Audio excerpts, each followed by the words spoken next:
Hi, this is Gary Marr of Glendale Community College, and this video is from my SAS 116 Visio 1 students. For assignment 2, you're supposed to interview someone either in your organization or some organization so that you can create a 4-level organizational chart in Visio, and then after that you're supposed to modify it so you end up getting 2 charts as deliverable.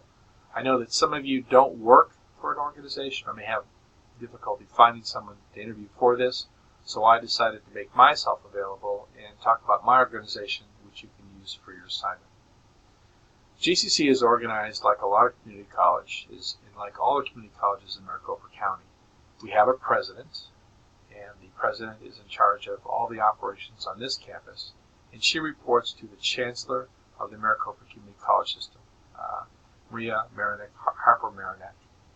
Maria reports to what amounts to 7 board members, 5 which are from elected from districts in Maricopa County, and 2 which are at-large members to round it off to 7. So you've got the board, you've got the chancellor, Dr.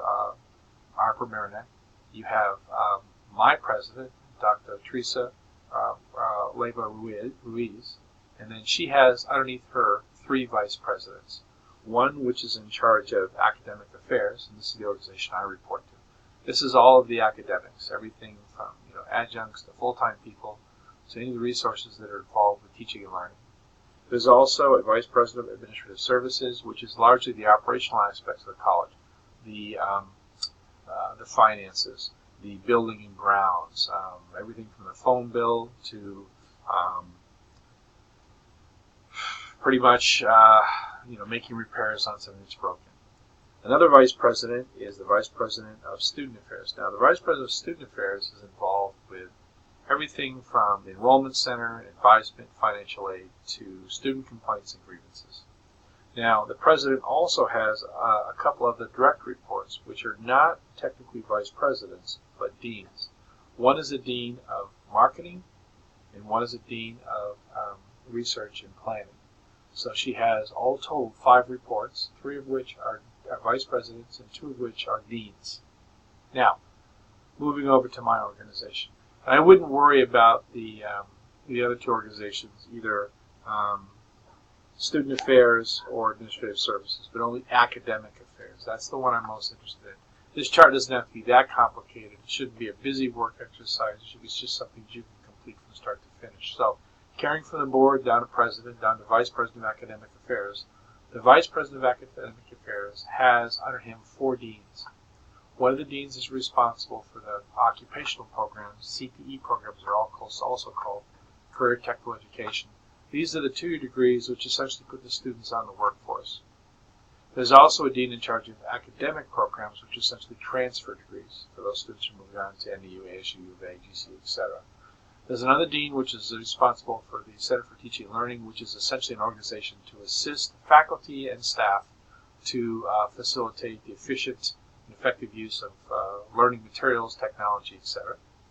The 4th dean is more or less a floater. He has responsibility from the testing center to the North Campus, and he's filled in a couple other places also. There's 4 deans under the vice president of academic affairs. Now, under my dean, which is the occupational CTE dean, there are several departments. There is nursing, technology, business information technology, my department, public safety, which is police and fire, and also art. Okay, I would stick with just those. There's 5 departments. All of this information too can probably be captured from the website. You can see some of this on the website. Some of it's formally described, some of it's informally described. But again, I'm mostly concerned with you being able to create the diagram, less about the accuracy of who's doing what and where. Below me, I have 2 secretaries that basically work for me, but they're pretty much to facilitate the operations of the department. Everything from student calls to scheduling, to getting people in the right places, to getting rooms set up, to ordering supplies for the office and for the classrooms. I also have 20 full-time faculty, including myself, that teach everything from accounting to real estate, marketing,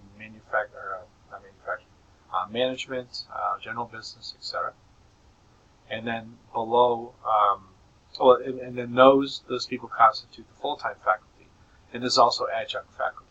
The adjunct faculty are essentially part-time employees, they're not full-time employees, they're contracted on a semester by semester basis, and I have about 50 of those.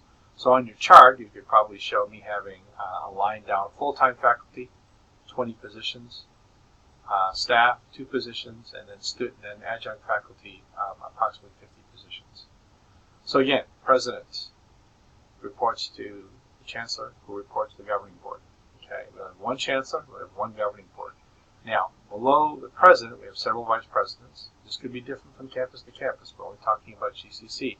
And currently we have 3 vice presidents and 2 direct reports, one for marketing, one for research, the research arm of the college. Below the academic affairs, which is what I belong to, and it's the largest part of the organization, there are 4 deans, and then below each dean there's a number of departments. Okay, mostly department chairs. I'm in charge of business information technology.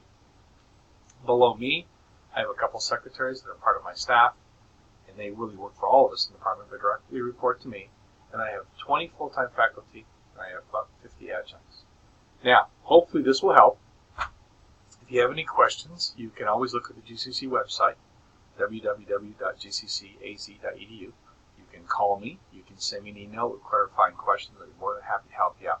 If you have your own organization that you want to use or another person's, this may help you at least get some idea of what kind of information you need to have. So use this video, however you want, to help you complete assignment 2. Thank you.